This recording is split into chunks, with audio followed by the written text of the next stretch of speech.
Hello guys, welcome to cricket YouTube channel. ఈరోజు మన topic 3 teams qualification సినారోని decide చేసే match. అదే India versus Australia match. India, Afghanistan, Australia ఈ 3 teams qualification సినారో India versus Australia మీద decide అయ్యింది. అది ఎలాగో చెబుతా, జాగ్రత్తగా వీడియోని ఎక్కడ స్కిప్ చేయకుండా చూడండి. అలాగే ఏ టీం క్వాలిఫై అయ్యింది, ఏ టీం ఎలిమినేట్ అయ్యిద్దో గెస్ట్ చేసి కామెంట్ చేయండి.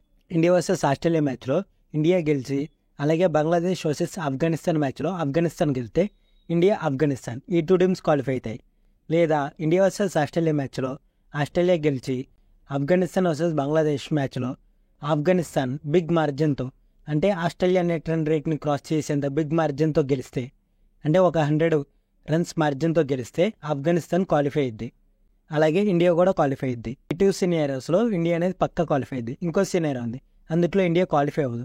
ఇండియా వర్సెస్ ఆస్ట్రేలియా మ్యాచ్లో ఆస్ట్రేలియా గెలిచి, ఆఫ్ఘనిస్తాన్ వర్సెస్ బంగ్లాదేశ్ మ్యాచ్లో ఆఫ్ఘనిస్తాన్ గెలవాలి. కానీ ఆస్ట్రేలియా అనేది ఇండియాని చిత్తుగా ఉంచాలి. అప్పుడే ఆస్ట్రేలియాకి అనేది హై నెట్ రన్ రేట్ వెళ్ళిద్ది. అలాగే ఇండియా కూడా నెట్ రన్ రేట్ అనేది చాలా తగ్గిద్ది. అప్పుడు ఆఫ్ఘనిస్తాన్ అనేది ఇండియా నెట్ రన్ రేట్ని బీట్ చేయడానికి ఛాన్స్ ఉంటుంది. సో ఆ సిచ్యువేషన్లో ఆస్ట్రేలియా, ఆఫ్ఘనిస్తాన్ ఈ 2 టీమ్స్ క్వాలిఫై వెళ్తాయి. ఎలా చూసుకున్నా సరే థర్డ్ సినారియో మ్యాక్సిమం అవ్వదు. ఈ 1 or 2 సినారియోస్లోనే ఏదో ఒకటి జరిగిద్ది. ఇంత పెద్ద నాకౌట్ మ్యాచ్ ఏ స్టేడియంలో అనుకుంటున్నారా?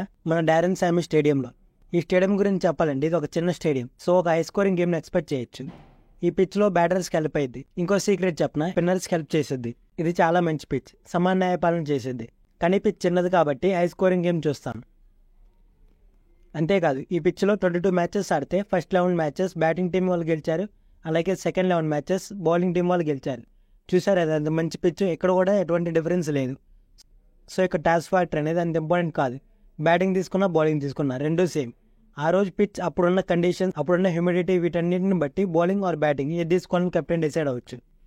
ఈ సీజన్లో కూడా ఇక్కడ 5 మ్యాచెస్ ఆడితే అందులో 2 టీమ్స్ చేజింగ్లో గెలిచాయి అండ్ 3 టీమ్స్ డిఫెండింగ్లో గెలిచాయి. సో ఈ సీజన్ ప్రకారం చూసుకున్న బౌలింగ్ ఆర్ బ్యాటింగ్ ఏది తీసుకున్నంత డిఫరెన్స్ ఏమి ఉండదు. ఇక్కడ హైయెస్ట్ స్కోర్ వచ్చేసి 218 రన్స్.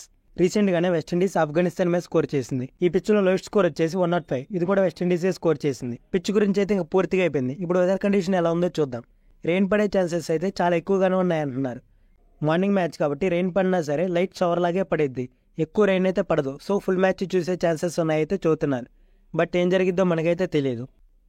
ఇంకా పిచ్ని వెదర్ని పక్కన పెట్టేసి మన ప్లేయింగ్ లెవెల్లోకి వెళ్దాం. ఏ టీం ఫామ్ ఎలా ఉందో ఇప్పుడు డిస్కస్ చేద్దాం. మన వాళ్ళు అయితే ప్రజెంట్ మంచి ఫామ్లోనే ఉన్నారు. సో మన ప్లేయింగ్ లెవెల్లో ఎలాంటి చేంజెస్ చేయాల్సిన అవసరం లేదు. ఎక్కువ ఆస్ట్రేలియా వాళ్ళు కూడా మంచి ఫామ్లోనే ఉన్నారు. సో వాళ్ళ ప్లేయింగ్ లెవెల్లో కూడా ఎలాంటి చేంజెస్ ఉండదు. జస్ట్ స్టార్క్ లాస్ట్ మ్యాచ్లో లేడు, ఈ మ్యాచ్లో ఎంట్రీ ఇస్తాడు అంతే. మిగతాదంతా ఏం చేంజెస్ చేయరని నేను అనుకుంటున్నా. ఆస్ట్రేలియా మీద మనం గెలవాలంటే త్రిశూల వ్యూహం అయితే అప్లై చేయాలి. ఇప్పుడు ఆ త్రిశూల వ్యూహం ఎలా అప్లై చేయాలి, ఆ త్రిశూల వ్యూహం ఏంటో ఇప్పుడు చూద్దాం. ఫస్ట్ మన ఆపోజిట్ టీం ఫామ్ ఎలా ఉందో చూద్దాం. నార్మల్గా అయితే వాళ్ళు చాలా మంచి ఫామ్లో ఉన్నారు. బ్యాటింగ్లో వాళ్ళ మిడిల్ ఆర్డర్ కొద్దిగా వీక్గా ఉంది. వాళ్ళు ఎప్పుడు ఎలా ఆడతారో ఎవరికీ తెలియదు. సో మరీ అంత వీక్గా ఉందని అయితే ఎక్స్పెక్ట్ చేయకూడదు. మిగతా విషయాల్లో అయితే వాళ్ళు పర్ఫెక్ట్గా ఉన్నారు. ఇప్పుడు టాప్ ఆర్డర్ ఎలా ఉందో చూద్దాం. Top order head, Warner, Marsh. Head and Warner గురించి మనందరికీ తెలుసు, సపరేట్గా చెప్పాల్సిన పని లేదు. హెడ్ని ఐపీఎల్లో చూసాం, అలాగే వరల్డ్ కప్లో కూడా చూసాం. వార్నర్ కూడా అంతే, చాలా ఇయర్స్ ఎస్ఆర్హెచ్లో చూసాం అండ్ వరల్డ్ కప్లో కూడా చూస్తూనే ఉన్నాం. మార్ష్ గురించే చాలామందికి తెలియదు, తన ఐపీఎల్లో కూడా ఎక్కువ మ్యాచెస్ ఆడలా. సో ఐపీఎల్లో కూడా తన బ్యాటింగ్ చూసుండ్రు. ఈవెన్ హెడ్ అండ్ వార్నర్ ప్లేస్లో ఓపెనింగ్ వచ్చే కెపాసిటీ కూడా ఉంది.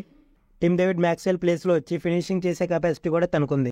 ఇంకా వాళ్ళ మిడిల్ ఆర్డర్లోకి వెళ్దాం. ఆఫ్ఘనిస్తాన్ మీద తప్ప మిగతా మ్యాచెస్లో టిమ్ డేవిడ్ అండ్ మాథ్యూ వేడికైతే అసలు ఛాన్సెస్ రాలే. కానీ వాళ్ళు మరీ అంత బెస్ట్ ఫామ్లో లేకపోయినా సరే ఓకే, బెటర్ ఫామ్లో ఉంటారని ఎక్స్పెక్ట్ చేస్తున్నా. యాక్చువల్ ఎప్పుడు ఆడతాడో ఎప్పుడు ఆడో ఎవరికీ తెలియదు. సో మనం అయితే అతను ప్రెడిక్ట్ చేయలేం. స్టోయినిస్ అయితే సూపర్ ఫామ్లో ఉన్నాడు. ఈ సీజన్ మొత్తం మిడిల్ ఆర్డర్ స్ట్రాంగ్గా ఉందంటే దానికి మెయిన్ రీజన్ స్టోయినిస్. తన ఐపీఎల్ ఆడటం వల్లే ఈ ఫామ్లో ఉన్నాడని మెన్షన్ చేశాడు. ఇంకా బౌలింగ్ గురించి అంటారా, వాళ్ళ 3 పేసర్స్ గురించి సపరేట్గా చెప్పాల్సిన పని లేదు. డెడ్లిస్ట్ బౌలింగ్ అటాక్ అంటే ఆస్ట్రేలియా అని చెప్పొచ్చు. ప్యాట్ కమిన్స్ అయితే వరుసగా 2 హ్యాట్రిక్స్ తీసి సూపర్ ఫామ్లో ఉన్నాడు. అతన్ని అయితే ఆపే సిచ్యువేషన్ కూడా లేదు. ఇంకా హ్యాజల్వుడ్, స్టార్క్ అంటారా, వాళ్ళైతే మరీ అంత వేస్ట్ బౌలర్స్ కాదు. ప్రజెంట్ కొద్దిగా ఫామ్ తగ్గినా సరే వాళ్ళైతే చాలా మంచి బౌలర్స్. ఛాన్స్ ఇస్తే టెస్ట్ ఎకానమీ బౌలింగ్ని T20లో వేసి చూపిస్తారు, అంత డేంజరస్ బౌలర్స్. హ్యాజల్వుడ్ అయితే అంతకు ముందు ఉన్న ఫామ్లో అయితే లేడు. ప్రజెంట్ ఫామ్ అయితే కొద్దిగా తగ్గింది, అయినా సరే యావరేజ్ పర్ఫార్మెన్స్ అయినా ఇవ్వగలడు.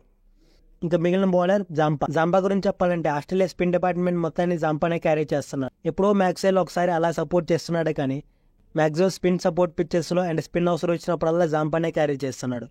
సో తను కూడా మంచి ఫామ్లోనే ఉన్నాడు. మనం వాళ్ళని ఓడించాలంటే బ్యాటింగ్ ఫస్ట్ చేస్తే 200 టార్గెట్ పెట్టి బూమ్రా అండ్ హర్షదీప్తో back to back overs bowling ఇచ్చి వాళ్ళ ప్రెషర్లో పెట్టాలి.